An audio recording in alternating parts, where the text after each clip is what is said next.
अस्सलामुअलैकुम। ये तनवीर बेटा माशाल्लाह देखो खून की सर्कुलेशन।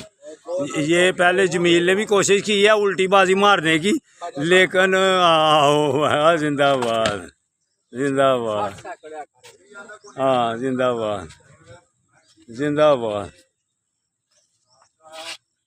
जिंदाबाद। हाँ बस है ठीक है, जिंदाबाद माशाल्लाह माशाल्लाह।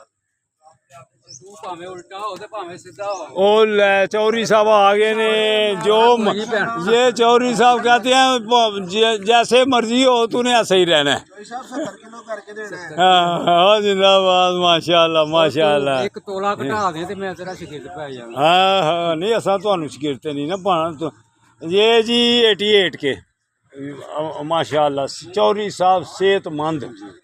तो जमील को कह रहे हैं अगर तेरा वजन कम हो जाए ना तो मान जाऊंगा तुझे। पिछले हफ्ते गए हाँ जिंदाबाद। 5 किलो देने का वध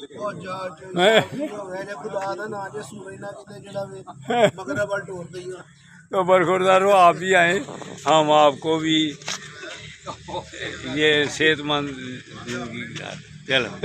ये खून की सर्कुलेशन देखो घट सकता है वजन नहीं इंशाल्लाह कम होगा इंशाल्लाह। अल्लाह हाफिज़। आप भी आएंगे आपको खून की सर्कुलेशन कराएंगे। हाँ उधर इधर तो मारी है। जिंदाबाद। ये हमारे साथ वाक कर रहे थे शकील भाई। जिंदाबाद।